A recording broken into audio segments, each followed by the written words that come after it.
Хаджи Димитър. Решава да напусне семейството и става полски пазач в село Мечкарево. Като полски пазач той се учи да стреля и става един много добър стрелец.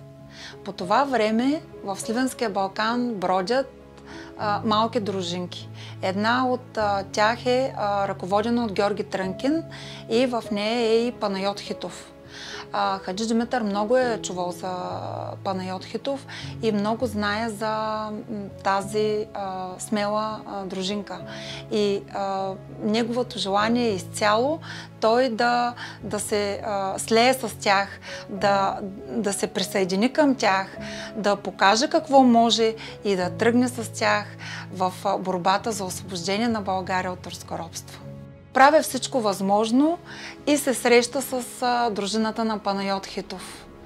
И когато той иска да покаже какво може, как разсъждава, неговото мислене, неговото желание за борба за освобождение, той прави силно впечатление и на Георги Трънкин, и на Панайот Хитов.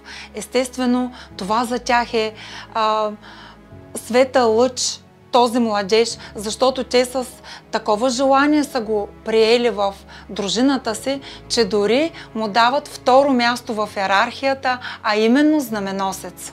По това време Георги Сава Раковски, бащата на българската легия, изпраща писма до всички дружини с следния текст, че България няма нужда от много малки дружини да бродят в Балкана. Има нужда от силна армия, от голяма чета, от хора подготвени за бой, ръкопашен, огнестрелен бой, хора, които са обучени да бъдат войници. И така, с това писмо достига и до Панайот Хитов. И Панайот Хитов на тази среща в Румъния с Георги Сава Раковски изпраща именно Хаджи Димитър. Още при първата се среща с Георги Сава Раковски, те и двамата са много силно впечатлени един от друг. Общата кауза, която ги обединява, им дава възможност да потънат в идеите си. В Румъния той се среща, запознава се с най-големия си приятел, съратник, съмишленик в живота до смъртта им, Стефан Караджа. Още в самото начало, при запознанството им, Хаджи Димитър и Стефан Караджа започват да се обменят информация, кой кога е роден, кой откъде е.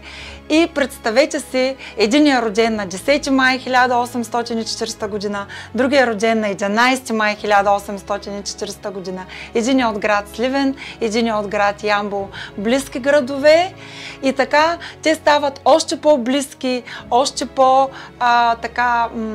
дружбата им се задълбочава. Четата е сформирана с двамата войводи, Хаджи Димитър и Стефан Караджа, 128 души са общо, всички преминават през Дунава, влизат в България и започва бойния път. Бойният път на четата е преминал през 4 битки. На третата битка пада Караджата. Оттам Хаджи Димитър се отправя към връх Бузлуджа с 36 души.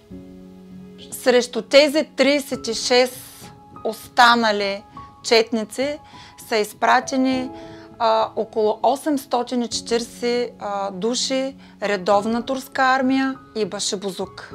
Тази битка е продължила близо 4 часа. Там, на връх Бузлуджа, на 28 години намира смъртта си сливенския войвода Хаджи Димитър.